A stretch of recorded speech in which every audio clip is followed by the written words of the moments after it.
Welcome to Green and Red, scrappy politics for scrappy people. A regular podcast on radical, environmental and anti-capitalist politics.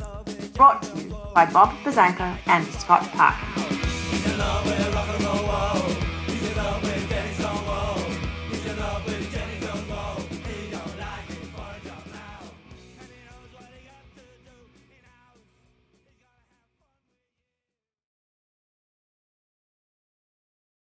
Foreign policy.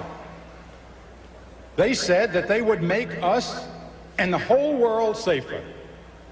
They say they have, by creating the largest defense budget in history, one that even they now admit is excessive, by escalating to a frenzy the nuclear arms race, by incendiary rhetoric, by refusing to discuss peace with our enemies, by the loss of 279 young Americans in Lebanon in pursuit of a plan and a policy that no one can find or describe.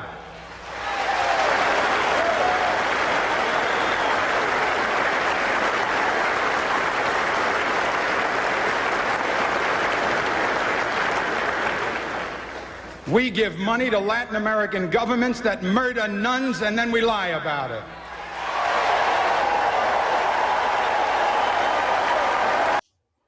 That was New York Governor Mario Cuomo at the 1984 Democratic Convention, harshly condemning Ronald Reagan's foreign policy and ending with the powerful words, "They kill nuns and lie about it."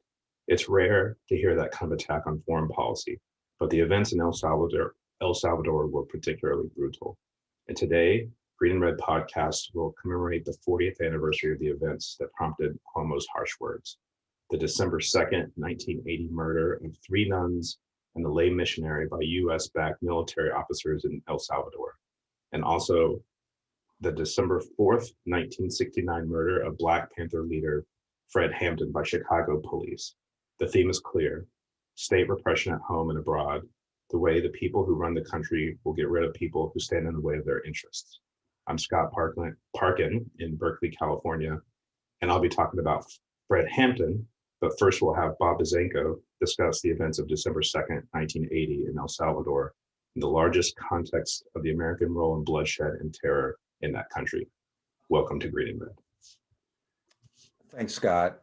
The great American novelist and Vietnam veteran Tim O'Brien, in one of his most famous short stories, said, "A true war story is never moral. It does not instruct nor encourage virtue, nor suggest models of proper human behavior, nor restrain men from doing the things men have always done. If a story seems moral, do not believe it. If at the end of a war story you feel uplifted, or if you feel that some small bit of rectitude has been salvaged from the larger waste, then you've been made the victim of a very old and terrible lie. There's no rectitude whatsoever. There is no virtue. As a first rule of thumb, therefore, you can tell a true war story by its absolute and uncompromising allegiance to obscenity and evil." And we're going to talk about a couple war stories, per se, today. In the annals of American committed atrocities, some are immense, like the Vietnam War that O'Brien wrote about, and some are more intimate, like the incident we're about to discuss. So whether it's millions of peasants or 4 churchwomen killed, they represent the casual nature of repression and death in the US empire. It's a somber story. On December 2nd, 1980, in the northern province of Chalatenango in El Salvador, Mary Knowles' sisters Maura Clark and Ida Ford, along with Ursuline's sister Dorothy Kazel and a lay missionary Jean Donovan, were raped and murdered by Salvadoran military forces amid a civil war and increasing terrorism by the government and associated militaries, heinous and brutal crime that was supported and covered up by the American government. The people of Chalatenango were poor, rural, and they were suspected of siding with leftist groups in that region. They were frequently the target of bombings and massacres during a civil war that lasted about a dozen years. More than 50 massacres were reported in Chalatenango province alone. In 1979, the Archbishop of San Salvador, Oscar Romero, who will return to, requested that the Mary Knowles send more sisters to work in that region, in impoverished and vulnerable area. So Sisters Clark and Ford came there. They led Bible study groups. They taught.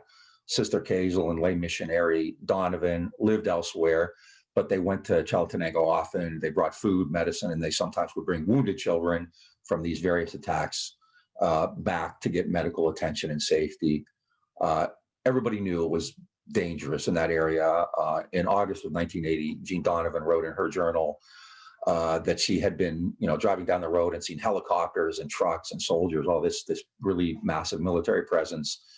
And she said Chalatenango was just absolutely civil war at the moment. A few weeks before she died, she talked about wanting to get out of El Salvador, but she felt that she had to stay because of the children, who she called the poor, bruised victims of this insanity.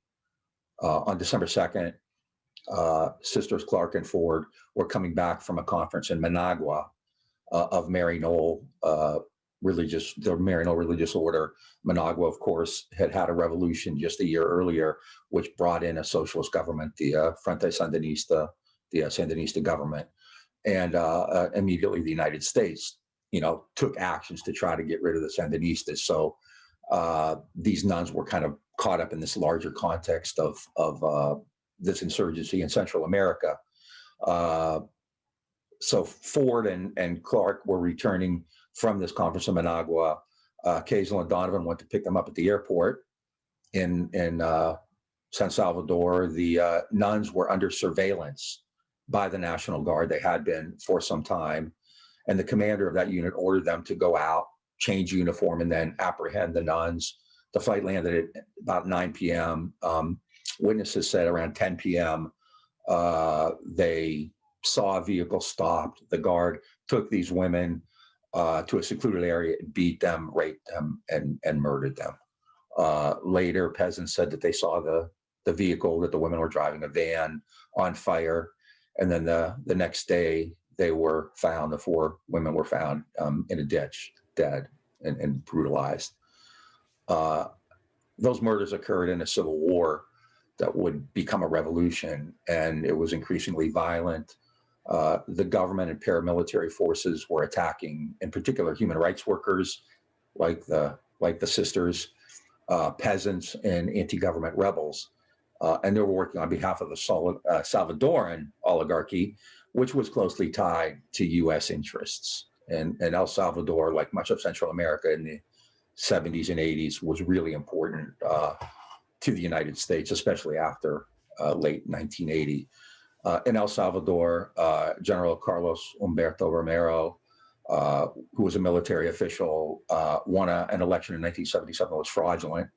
And he and various police and security paramilitary forces repressed opposition groups, particularly those on the left, human rights workers and peasant groups and union groups and various political organizations.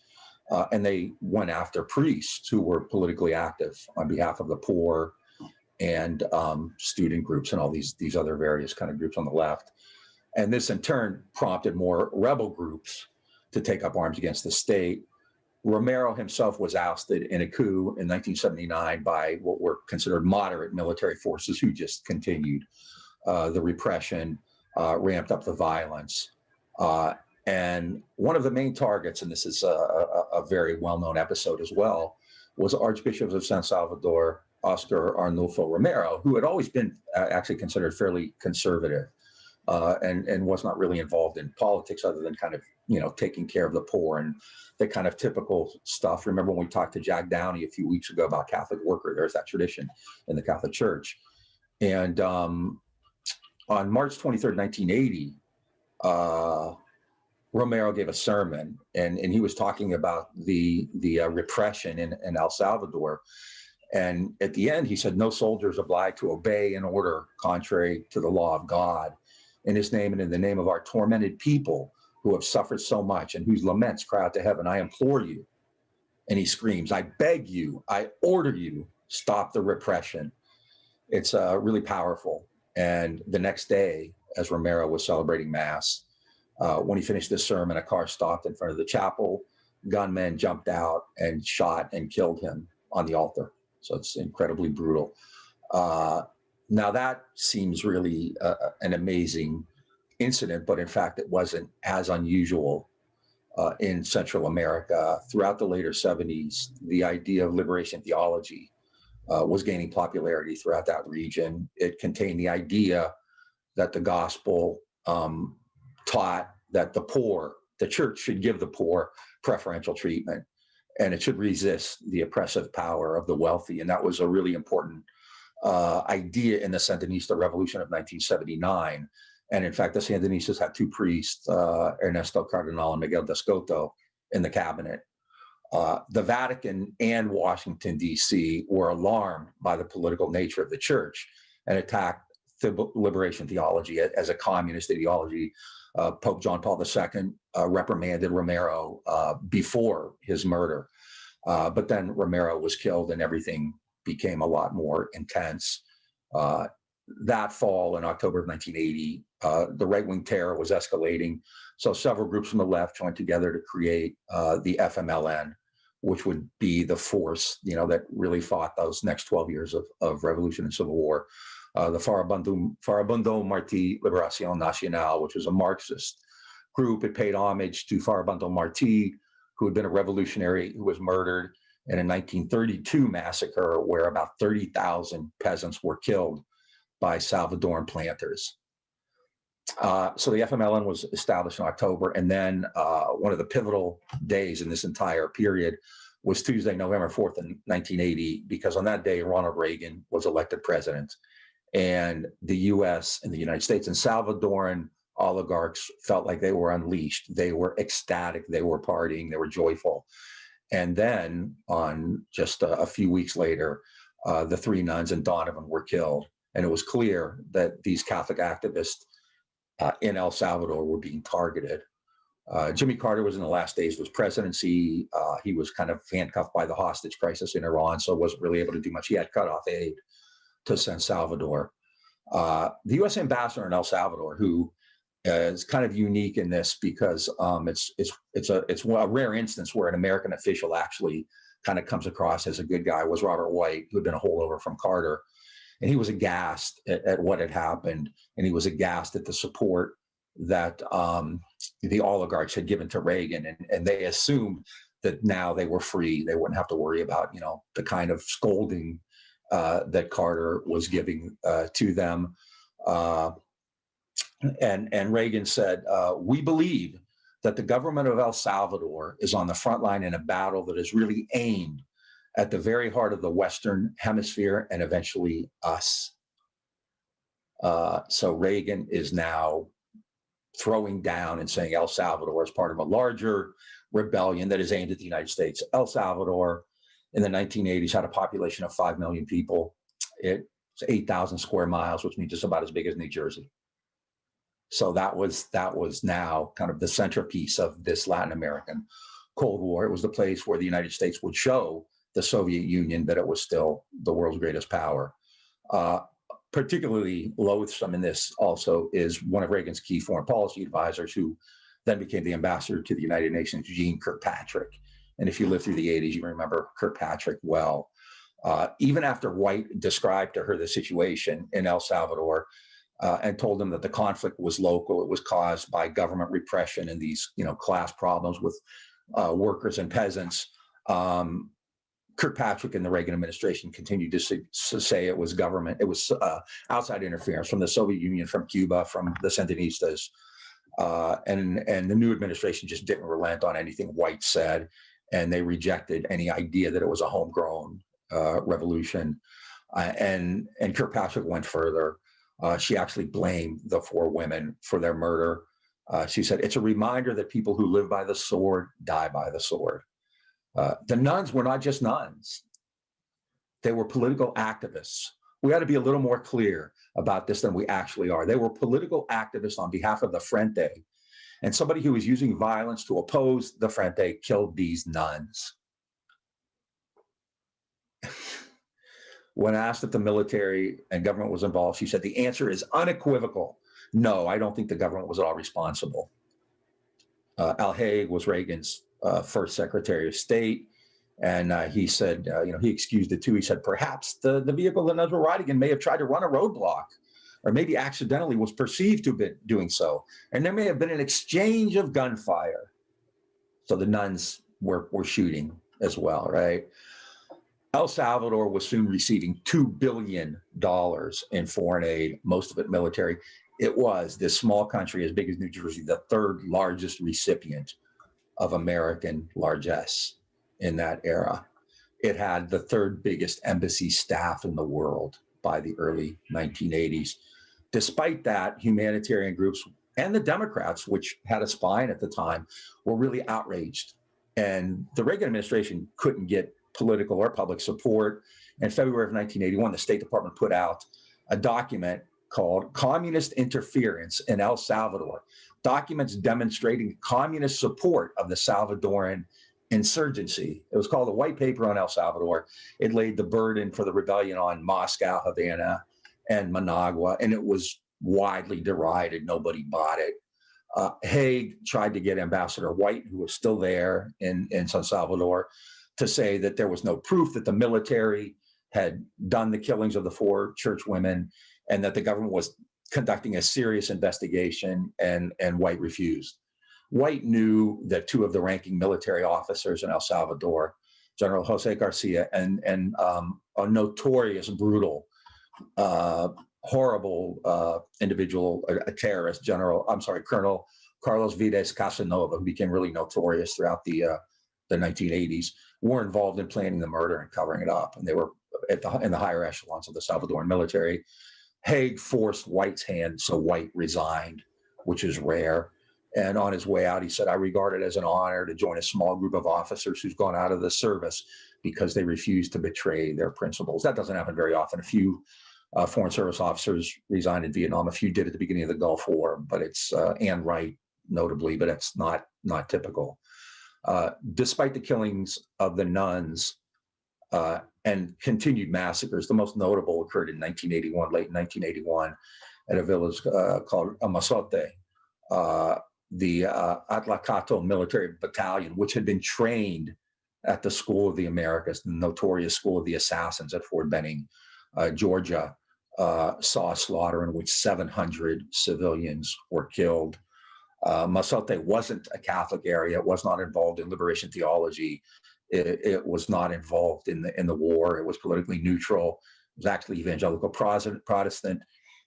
Still, the soldiers attacked the village, brutalized children, raped women, and slaughtered the entire village. 700 to 800 people were killed. And just a few days after the slaughter at El Mazote, Reagan certified that the Salvadoran government is making a concerted and significant effort to comply with internationally recognized human rights, and it is achieving substantial control over elements of its own armed forces so as to bring an end to the indiscriminate torture and murder of Salvadoran citizens. During the 80s, the media would often say the civil war in El Salvador has killed 80,000 people. Civil wars don't kill people. Militias and paramilitaries kill people. And the 80,000 or so killed were overwhelmingly, disproportionately victims of the paramilitaries and the government, not the FMLN forces. It wasn't close, but the media obviously created that false equivalency. So in the aftermath of those killings and the massacre, the Matanza at El Mazote, Reagan continued to ramp up aid to the regimes in San Salvador. He was also obviously creating the Contras in Nicaragua and sending money to Honduras and Guatemala and elsewhere. So it was the entire area of Central America was under repression via American money and weapons and training at Fort Benning. In the 1980s, there was a so-called moderate government led by Jose Napoleon Duarte, who was American educated from Notre Dame. And then the vicious head of the Arena Party, Roberto Dobizon. Dobizon was one of the heads of the paramilitaries. During the 1980 coup, he had become active in the government. He led a party called Arena, and he was particularly known for his paramilitaries were particularly known for being, vicious and bloody. The violence still continued, though. In November of 1989, almost 10 years after the Nuns, soldiers attacked Central American University and murdered 6 Jesuit priests, their housekeeper, and a 15-year-old daughter, and then fired and destroyed a portrait of Archbishop Romero. In 1992, the FMLN and the government finally reached a ceasefire, which was supported by George Herbert Walker Bush administration. And since then, they've had elections in El Salvador. And I believe the current government is led by somebody who had been part of the FMLN at one point. During the Obama years, the U.S. Sought to deport General Garcia and Vides Casanova, who had fled to Miami, like people from Cuba and Venezuela and elsewhere. The Latin American oligarchy tends to kill a lot of people and then go to Miami for refuge. And they were living in Florida. Robert White came back and testified at their hearings, and they were both deported. No one was ever convicted for the murder of the 4 nuns, but the UN had a truth commission for El Salvador, and it concluded that far-right politicians, including D'Aubuisson, had given the order, and that Garcia and Vides Casanova had been involved in it. It's a horrific, somber story, and the murder of these 4 Catholic activists offers, I think, a lot of important lessons for today. No matter what one's role in society is, such as a Catholic human rights worker, nuns, state repression and murder are on the table. If the people who run these societies, in this case, the U.S. and particularly the Reagan administration, acting on behalf of the Salvadoran oligarchy, believe that you oppose their interest or you stand in the way of their interest somehow.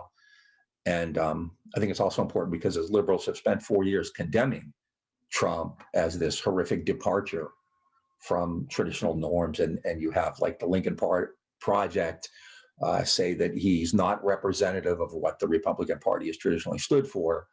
The murder of the nuns and subsequent events like Amazote and the cover-up and the massive levels of American aid show that American presidents have in fact been war criminals just as a matter of national policy. So that's the way U.S. repression abroad takes place, and the same thing can happen here at home as well.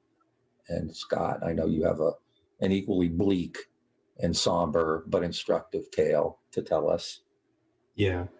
So shifting to the domestic front, to the home front, to repression at home.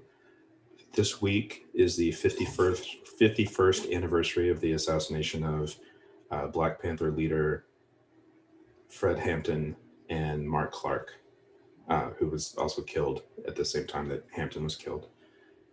Fred Hampton was a talented organizer. He was the head of the Illinois chapter of the Black Panther Party. He was only 21 years old, and he had been an organizer in high school. And, he grew up in a town called Mayfield, Illinois. He had been actually part of NAACP organizing in his home community. He moved to Chicago and got involved with the Black Panther Party. He had actually been recruited by the person who had started the Chicago Black Panthers, which was Bobby Rush, who is actually now a congressman from Chicago. Hampton said a lot of notable things. He was a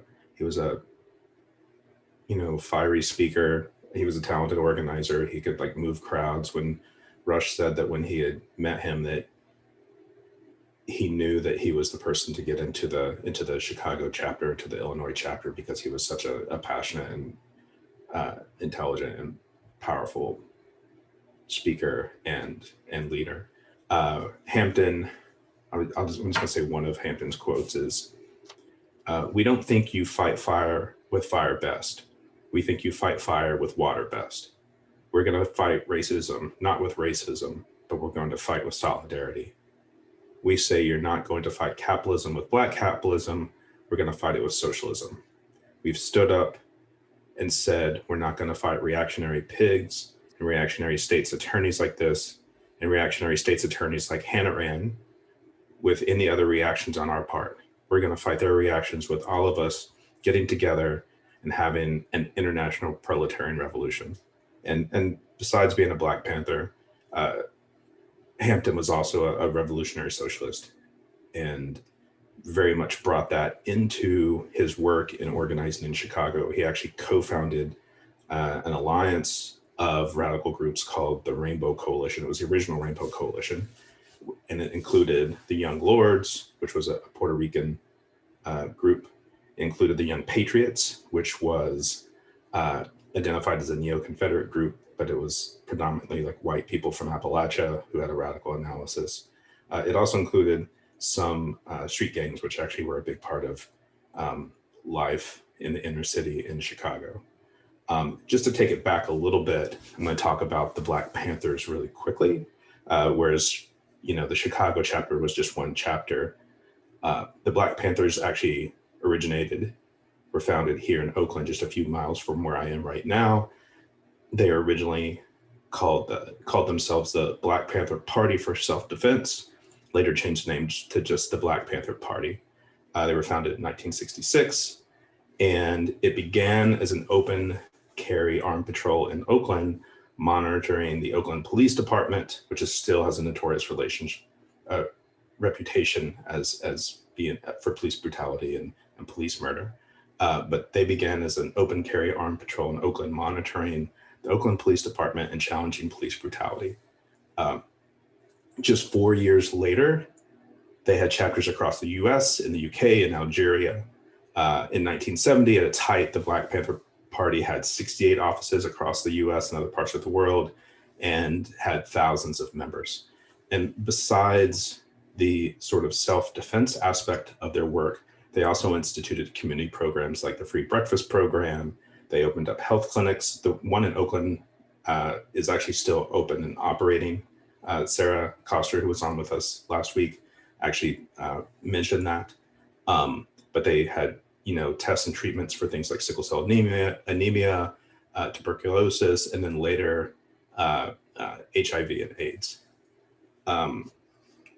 The open carry part of their work actually led to the 1967 Mulford Act, which was a gun control act passed in response to the Black Panthers. A lot of people talk about gun control today, and it's in response to like right-wing mass shootings and increasingly like mass, right-wingers carrying guns at protests and things like that, or counter protests. But the actual some of the early gun control in California was passed in response to the Black Panthers. They had actually crashed the California legislature fully armed, which sort of like was able to make the legislation move a lot faster. And it was actually signed into law by Ronald Reagan, who we just spoke about. Ronald Reagan's fine with arming people as long as they're believing his politics, but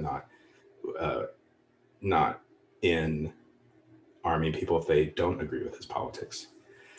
J. Edgar Hoover, who was the head of the FBI for 50 years, described the Black Panther Party as the greatest internal threat to the security of the nation. Richard Nixon had an enemies list, and he put the Black Panthers at the top of it. And so what happens in response to their organizing, to their radical politics, to them in many ways advocating like for armed self-defense, is that J. Edgar Hoover creates a program called COINTELPRO, or the Counterintelligence Program, to wage war against the Black Panther Party. He also uses against the New Left and other radical groups, including the Brown Beret, which was a Chicano radical group, and AIM, or the American Indian Movement. I'm going to talk actually a little bit more about COINTEL in a minute. The one thing I do want to say is that COINTELPRO waged war against the Black Panthers, fomenting internal division, fomenting, inter-movement division. He tried to pit radical groups against each other, but they also used assassination, like with Fred Hampton and Mark Clark, and then also like really aggressive prosecutions. I actually looked it up, and there's still 19 Black radicals. As of 2018, there were 19 Black radicals from this period, whether in the Black Panthers or other offshoot groups, who are still in prison over 40 years later, 50 years later, who were arrested for violent acts related to the Black liberation struggle. I'll say that in 1970, when I talked about the sort of height, is that we had 68 offices around the world, we had thousands of members, By 1980, after a decade of COINTELPRO waging war on the Black Panthers, by the end of the 70s, they saw their Oakland, Chicago, and Seattle, which were the last of the chapters, fold. And by 1980, there were only 27 members remaining. To shift to Fred Hampton, like I said, Fred Hampton was this talented organizer who rose quickly through the ranks of the Black Panther. Right before his assassination, he had actually been moved into like national leadership of the Black Panther Party because he was such a dynamic, powerful leader. I'll say part of this is because of his work with the Rainbow Coalition, the original Rainbow Coalition, which actually united these different radical groups from different ethnic backgrounds under a anti-racist, class-conscious based alliance. They worked on poverty, corruption, police brutality, and housing. They had agreements in Chicago that if members were arrested, all groups contribute to the bail fund. If members were assaulted or killed by police, all members responded with nonviolent action. And so it was, and then they also began to make alliances with the sort of street gangs of Chicago, most notably the Blackstone Nation or the Blackstone Rangers. And part of what Hampton's strategy there was to actually bring peace to these sort of like warring criminal street gangs.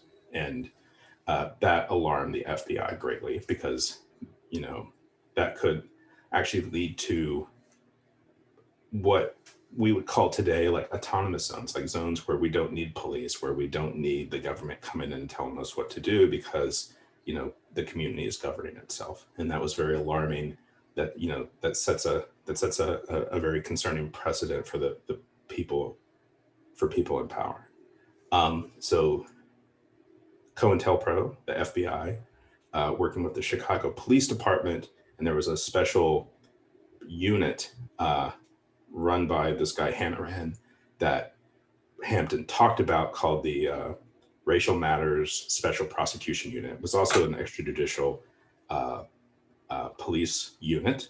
You know, we talk about paramilitaries. This is in some ways the equivalent of a paramilitary in the streets of Chicago. And Chicago has a long history of that. In Chicago, even in recent days, that's been exposed, that they've run these sort of extrajudicial, you know, police military style operations, which has included torture chambers. But they decided they wanted to take out Fred Hampton.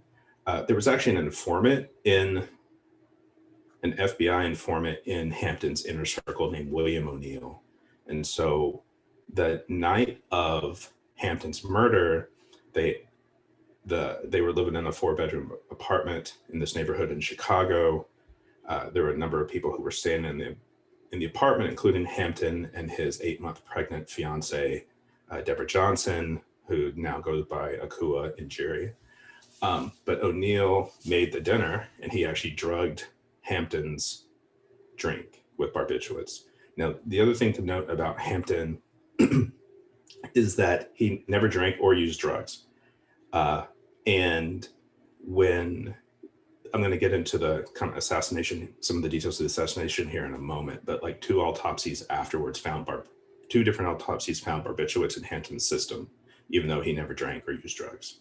The night of the raid, 14 police officers bust into the house, 8 in the front, 6 in the back. Mark Clark was actually standing guard with a shotgun, sitting in a chair with a shotgun in his lap. They shot and killed him. They went into Hampton's room, shot through the walls, shot Hampton while he was asleep. He did not awaken during the raid, which, you know, further evidence that he was drugged, so he wouldn't put up any resistance. They dragged his fiance out of the room. She overheard the police saying that he's alive, he's barely alive, he'll probably survive.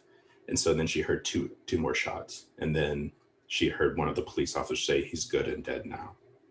And so it wasn't, and what the police put out afterwards was that he had resisted, that he had exchanged gunfire, where in truth, he wasn't even able to awaken, and that they just killed him cold-blooded in his bed. I want to say that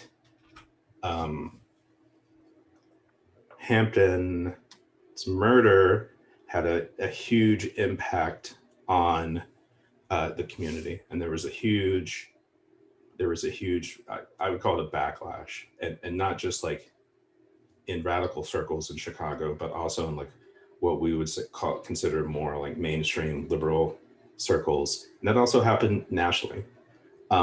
One other kind of note I want to put in here before I kind of get into some of the aftermath is that on November 23rd, 1969, Hampton actually spoke at the University of Illinois, an event organized by the Women's International League for Peace and Freedom. And one of the people in attendance was a gentleman named Louis Kuttner. Kuttner was a lawyer, and he is even though this is disputed, a co-founder of Amnesty International. Amnesty admits that he was involved with them early on, but they say he was not a co-founder in a rather defensive press release they put out earlier this year. But Kuttner was also an FBI informant who had reported on the meeting to his FBI handler and claimed that Hampton was ranting and raving and said Nixon was a member of the capitalistic establishment. Nixon must die. Kuttner said that he was telling the FBI this because it's possible violation of federal law. A few days later, within 2 weeks later is when the FBI assassinates Hampton. So, there's some possibility that there was, Kuttner, who has championed like liberal human rights causes as part of Amnesty International, was also, a participant in the state violence against Fred Hampton. I just want to flag that this wasn't just like a sort of right-wing element within the Chicago police, or it wasn't just J. Edgar Hoover, but there's also liberal complicity here. And so the aftermath to Hampton's assassination is they began, Black leaders in Chicago began demanding an independent investigation.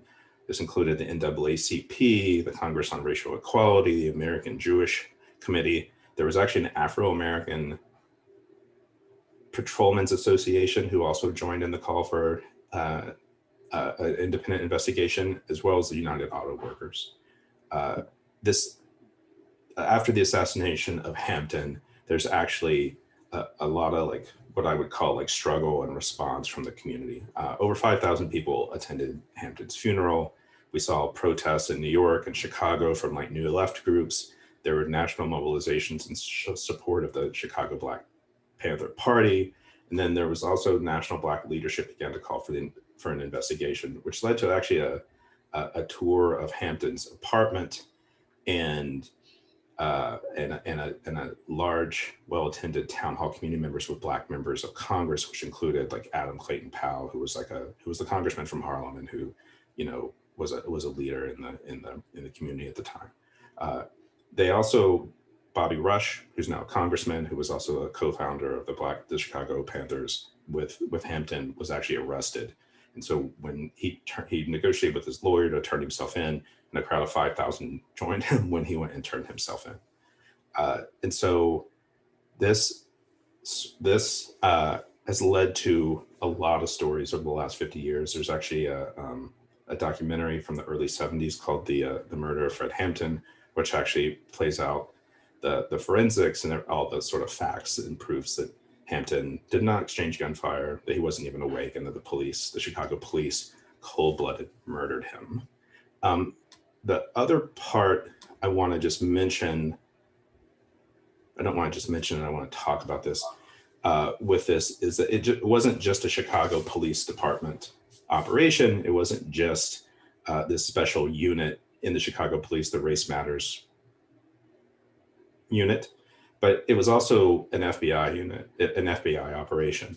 And so, the FBI had actually, through COINTELPRO, had actually used a lot of tactics to foment division. They did things like release racist cartoons designed to alienate white activists from the Black Panthers. They ran a whole disinformation campaign against the Rainbow Coalition. They actively fomented violence between the Black Panthers and other radical groups. And as well, also in the period leading up to Hampton's death, we also saw like firefights between the Chicago Panthers and the Chicago police, where there were deaths on both sides. And so there was a lot of like violence being instigated by the FBI. And this is a story, the COINTEL story is something we can tell in a wider sort of way. I don't want to get into it too much, but it's like we can do a whole other episode on it, and probably will, or multiple episodes. But the one thing I'll say about the Chicago police FBI assassination of Fred Hampton is that there was a burglary in Pennsylvania a few years after this, where some anti-war activists were actually able to steal a whole bunch of files, which actually exposed COINTELPRO.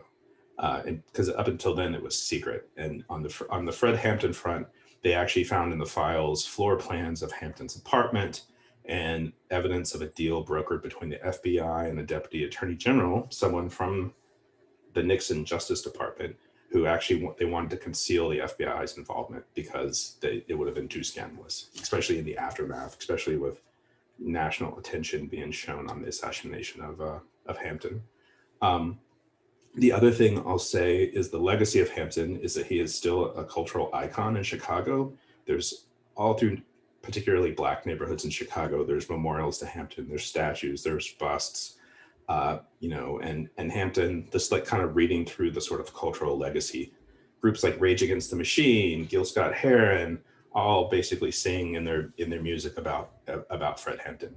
And then I would also say in the last couple of decades, and in the last decade in particular, as we've seen the sort of rise of the Black Lives Matter movement and radical militant movements in support of Black lives, is that Fred Hampton is very much lifted up as a sort of like figure to look towards, and what the state did to him as well. And so it's that was 1969 when December 4th, 1969, when the Nixon administration conspired with the Chicago police to have him assassinated. And still today, when we look at Trump, and we actually even look what happened during the Obama years, is we saw a lot of FBI activities trying to disrupt these Black liberation movements. And sadly, it ties very neatly in with like what we also see abroad. Yeah, I mean, I think we keep going back to this theme where the ruling class, the oligarchy, whatever you want to call it, will destroy anybody who seems to get in the way. And, Hampton is kind of easier for them to villainize because he represents this Black Panther Party, which was considered a major, domestic enemy. Black Panthers emerged in the aftermath of the Civil Rights Movement, which was practice nonviolence led by this Nobel Prize winner, Martin Luther King. And then you have this shift to, Black Power and the Black Panther movement, and these guys walking around in black leather and berets and carrying weapons. So, the public made a very dramatic shift as well. So it was easier to turn them into kind of villains.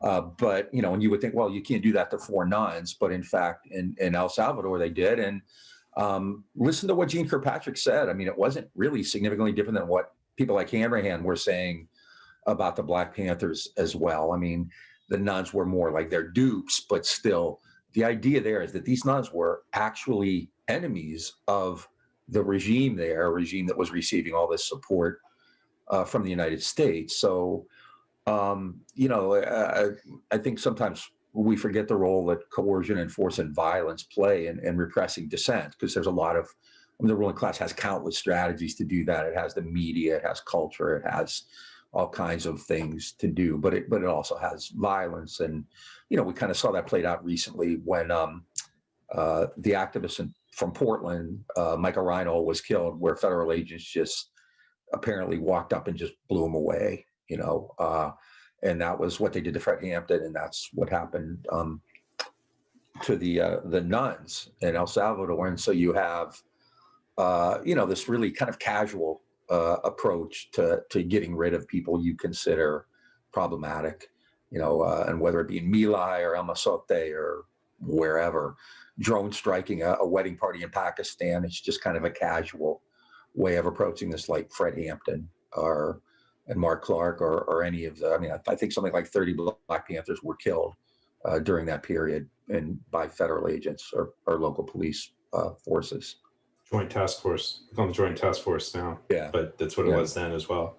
The other thing I would say is that the activist nuns in El Salvador or the Chicago Black Panthers represent this disruption to ruling class goals, and that is a response. I don't want to compare it to what we've seen sectors of the ruling class saying about Trump, because I feel like it's very different. But anything that disrupts the bottom line, stability, you bring liberation into the conversation, and they're going to respond as there's limits. Like, we're happy for people to get rights and be able to have jobs as long as they can buy our products. But if they start talking about true liberation, or even things like revolutionary socialism, then they're definitely marked by the ruling class and all its institutions. I mean, the Nuns Act, they were a threat. Liberation theology was a threat to America's interest in that region. Generally, the Catholic Church has never been a force for progress. It's always been reactionary. But there was this moment, especially in the 70s and into the early 80s, where in Latin America, these priests began giving this preferential treatment to the poor. There were priests carrying guns. There were priests who were avowedly Marxist in some of these villages in El Salvador and Nicaragua. And like I said, Cardinal and Descoto were in the cabinet. And that was a force. The Vatican was upset as the U.S. government. Romero, who was very conservative by nature, was chastised by John Paul II when he started to, and so Romero's came out of that Catholic activist tradition. Like when we talked about Dorothy Dayas, that same thing. Romero wasn't a socialist or anything like that, not at all. And they murdered him on the altar, which is really, the symbolism of that is really staggering. And, the U.S. just did nothing. And Kirkpatrick's words, these women were acting on behalf of the Frente, and they tried to run a blockade, and there was an exchange of gunfire. It's just unreal. It's staggering that they would do that. But, it's funny when you're talking about it, even though she wasn't a political figure per se, I thought of Breonna Taylor when you talked about how they burst into Hampton's apartment, because that's all too frequent. But that's kind of what happened to Breonna Taylor, right? They just started shooting. Yep. And, she wasn't necessarily targeted, but there was a casual, and I think that's the key thing here. There's just a casual indifference. They don't care. Yeah, absolutely. You talked about the legacy too. I thought, Mumia Abu-Jamal joined the Black Panthers when he was a young teenager. And Geronimo Pratt, is he still in prison? He was a Black Panther leader. He was released. I believe he was released. But he'd been in for 40 some years, and the recent Chicago 7 film highlighted Bobby Seale and Hampton's role in that. And I think, and this would speak, I think, to your world a little more as an activist. I'm struck by how many young people, this summer during the rebellions in June, especially, there were just these random people on the streets who were invoking Fred Hampton. And there were, it was just stunning that, 50 years later, that meant something. That doesn't happen very often, especially on the left, because we try to suppress that, right? History suppresses that, intellectuals suppress it, professors suppress it, politicians suppress it, right? So to break through is really, really remarkable. And Hampton really, I think in your world, really still means a lot, doesn't he? Yeah, absolutely. I feel like I actually feel like people quote and talk about Fred Hampton more than they do Bobby Seale or Huey Newton.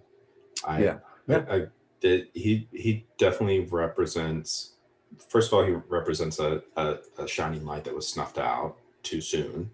But then he also represents this sort of multiracial, class-based alliance, which he was trying to build in Chicago and the Midwest, which definitely was a threat to the ruling class and the FBI, et cetera. And I think that really speaks to a lot of people we saw in the streets this summer. It wasn't just Black activists. It was multiracial. It was multi-generational as well. And I think Hampton really sort of symbolizes that in a lot of ways. Yeah, I think, I mean, the Black Panther leadership these guys had an ideology. They were sharp. They were able to kind of explain this. But I think Hampton and Stokely Carmichael, Kwame Ture stood out for having kind of this more comprehensive revolutionary idea. But I think the role of the state is really interesting here too, because like in Chicago, they use informants. In El Salvador, the Guardia in Chalatenango is, keeping surveillance on these church women. So, the idea, like now we have a lot of people, even on the left, we're saying, oh, COVID has ushered in a surveillance state. Man, that ship is past. I mean, the technology is obviously way different today, but that's a constant throughout U.S. history. Yeah. And the state clearly infiltrated these groups, and the state doesn't hesitate to use people, to divide these people. In the case, I mean, in El Salvador, it was kind of clear cut. You didn't have a whole lot of people defending, outside of the Reagan types defending what happened there. But there was also this sense that, like from liberals, like, well, they shouldn't be there. Why were they there in the first place? And you heard that this summer, like when, police might pepper spray a 9-year-old kid and people would say, well, why did they bring their kid to the protest? So there's still this kind of liberal tendency to say you shouldn't be in that situation. So it's kind of your fault, Yeah. And what struck me, like you mentioned, Bobby Rush is horrible now. I mean, he's kind of this hack Democrat. Look at Clyburn from South Carolina, who said, defund the police is as bad as burn baby burn, and they're hurting themselves. So there's still this ability to get these liberals to act against you, and look at now. I mean, no one will, even the squad won't publicly really talk about like Venezuela or Bolivia or Cuba. If they do, it's in the most temperate, timid ways. Yeah, that's why I brought in the anecdote about Kuttner, about Louis Kuttner, is that the liberal complicity in state violence is there, and like even though Adam Clayton Powell and other kind of more liberal leaning members of the establishment joined in the outcry around Hampton's death, is that there's liberal complicity in this, whether it's they're allowing it to happen and they don't say anything, or they say you shouldn't have been there in the first place. That sort of dad scolding sort of thing is like, I think that's like is an important thing to kind of like recognize. It's also, I pointed out that, that this kind of nostalgia for the old Republican Party, this Lincoln Project BS, it shows. I mean, in terms of foreign policy, Trump's not as bad as these guys were. But it also shows that there was a time when the Democrats had a little bit of spine. In the aftermath of COINTELPRO, Frank Church and Otis Pike conducted really major and fruitful investigations into what the CIA was doing. Which, would just utterly be impossible to do. I mean, look at the ridiculous, absurd Mueller investigation and the Ukraine impeachment. Those things were just insanely farcical. They were utterly politically impotent and pointless. Look at the church committee stuff. It's striking. I mean, they did their work. And then I'll never forget in the 80s, there was a real democratic resistance to what Reagan was doing in Central America. Jim Wright, who was the Speaker of the House briefly, he got canned because of some kind of book deal that today nobody would care about. But he was on a Sunday talk show talking about the Sandinistas, and they were pitching the whole, the whole theme of Central America in the 80s was that the Soviet Union and Castro and the Sandinistas were responsible for all this. It couldn't be these people. What would these people have to complain about? So it's outside forces, right, which we hear all the time. And Jim Wright essentially said, well, these people have been repressed for so long by people who the U.S. supports. Why wouldn't they have a revolution? Can you imagine like Nancy Pelosi putting down her Dove bar and closing her $24,000 refrigerator door and taking off her kente cloth and saying that today? There was a time when there really was this kind of outcry, and this is one of I think the biggest problems we have with the left today. For what it's worth. I mean, I think like what we saw this summer was inspiring with groups like Black Lives Matter and Antifa. But there's still this anti-imperialism element of it, which I think was really prevalent for a long time, like in the 60s into the 80s, and it kind of went away. And if you're going to have some kind of alternative movement to challenge this state, I think it has to take on both of these. It has to take on what happened to Fred Hampton and what happened to these nuns. They're the same thing. They're part of the two halves of the same walnut, as people used to say.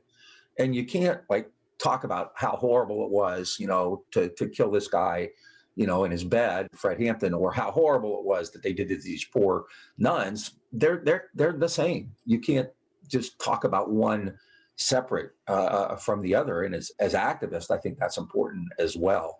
The ruling class is organized transnationally. They're connected all over the globe. The American ruling class and the Salvadoran ruling class had interest, commercial interest, agricultural interest.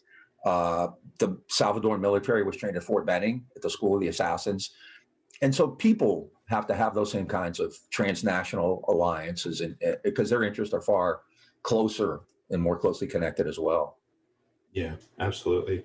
I mean, in a sense, there's no international solidarity movement.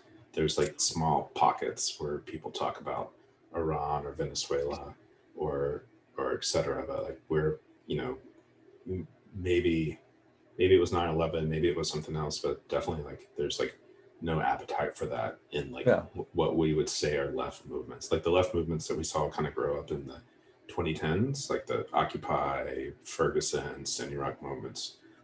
And those were important and those were powerful, sort of moved steps forward. It's but we don't see that on the international front at all. There's no international solidarity. No, I mean, if you study, for instance, the role of labor, which is supposed to be a progressive force, right? I did my MA thesis on this. Organized labor, the AFL, the CIO, the radical CIO was part of this too, has always been, cooperated closely with the government, with the State Department and the Department of Defense. They used to joke that it was the AFL-CIA. They supported the Cold War. They supported the Vietnam War. In the 80s, there were kind of unions that broke. There's a group called the American Institute for Free Labor Development, AFOLD, and they were actually active in Central America. But even the labor movement was divided on what was clearly a fairly easy situation to describe. In El Salvador, there's not a lot of nuance there. You have this repressive state machinery. You have people like Dobison and Vides Casanova, who are killing, we kill nuns and we lie about it. I remember watching that speech and being struck by the power of it. And, Cuomo is by no means a left icon, but that's a really moving speech, a really powerful speech. And for him to bring that up in those kind of stark terms and to get kind of response to it, will stick with you.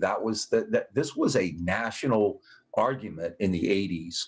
And I haven't really seen anything like that since. I mean, the Iraq War, there were elements in the early 2000s where the country was becoming very divided over Iraq. But, the Central American, and that falls in line with the long history there. Guatemala, with the Arbenz coup. And I mean, the two, I think, most important events leading up to the El Salvador Civil War were obviously the coup in Guatemala in 1954, and then the Sandinista Revolution. The United States had a major role in both. It helped engineer the coup in Guatemala for United Fruit. And then in 1979, and most people don't, are really aware of this, Jimmy Carter, who's done wonderful things since he's left the White House, was an American imperial war criminal president. And Carter did not want the Sandinistas to take over. He, the Americans kept putting conditions on aid to these various groups. The Sandinistas actually left a coalition they were part of before the revolution because of that. When it was clear the Sandinistas were going to win, Carter went to the Organization of American States to try to get them to create a coalition government and actually send in a military force to not allow the Sandinistas, the FSLN, to take over, as the ruling regime. And then Carter actually authorized the first aid to opposition forces in Nicaragua, which eventually became the Contras. So, I mean, Carter's fingerprints are on the creation of the Contras and the Mujahideen in Pakistan, which became Al-Qaeda and the Taliban. So, like you said before, there's a liberal element to all of this stuff as well. And these two events, I mean, it's a somber, this is usually we banter and we have fun, but there's no way you can do that. These are so somber, and just going back and remembering the murders of these four church women. I actually met Donovan's parents some years ago. They were in Houston. Father Jerry Kelly, I forget what his church was in Houston, had them there, and it was really powerful. And I think one of the nuns' brother is an attorney who's still been working on that. But I mean, to his credit, Obama did deport Garcia and Vides Casanova, and Robert White really stood out. I mean, you don't find many diplomats who will kind of do the right thing, and White did. I mean, there's really no counterpoint. Although I was surprised when you mentioned that the Chicago African-American policeman, kind of, stood up for Fred Hampton. I wasn't aware of that. Right. So, and I did mention actually also a number of like Chicago aldermen as well, like 5 or 6 of them. Really? Yeah. I mean, that's, because they were part of the Daily Machine. I mean, when you mentioned it, I was thinking like, it's not that much of a stretch to look at Daly and Dovey Son in the same way, Yeah, absolutely. Are there any final things that you want to say about this, the anniversaries this week?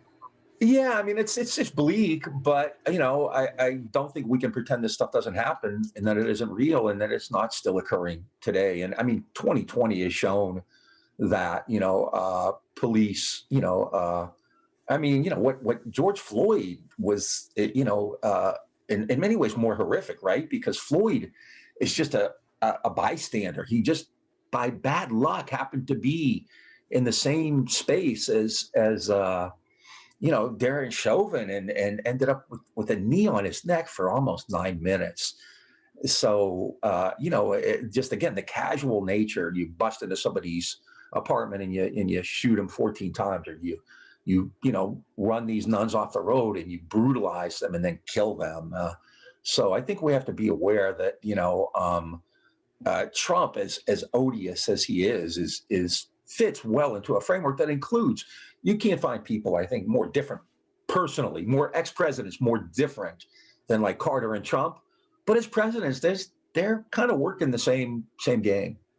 And I think you would say the same thing about, a guy who was active in the Amnesty International creation and Hanrahan and Daley,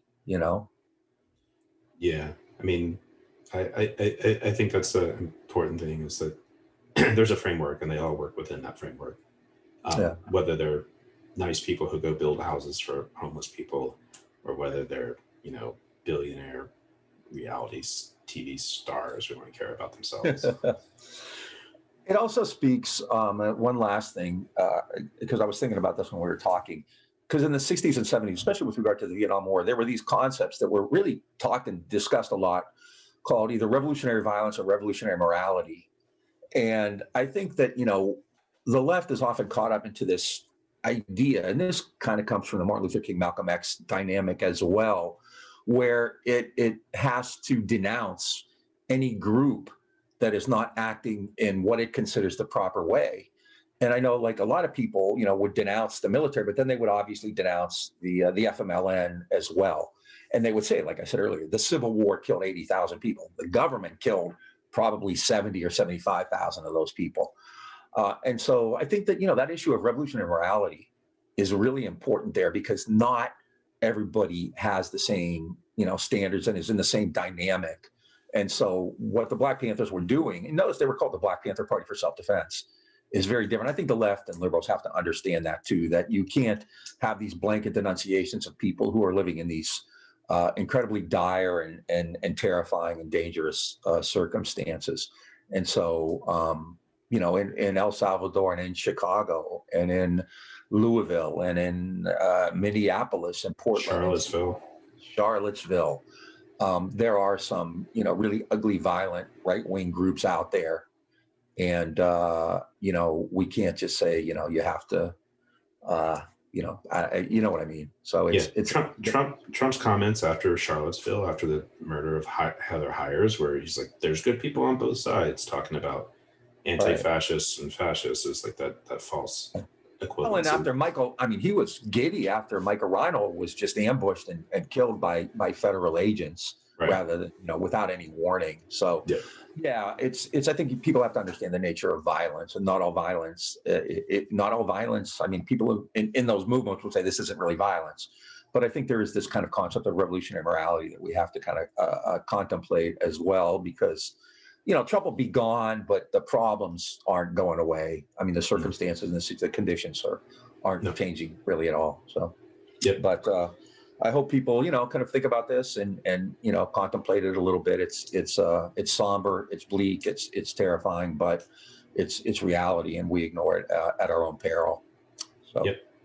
Hey, folks, you've been listening to the Green and Red podcast with Scott Parkin and Bob Buzenko, talking about repression abroad, the history of repression abroad and the history of repression at home on this, somber anniversary of December 2nd and December 4th. If you want to follow us, please, on social media, please go to Instagram, Facebook, and Twitter. Just do a search for Green and Red Podcast and you'll find us. We're also on YouTube. Please go to our YouTube page and hit subscribe.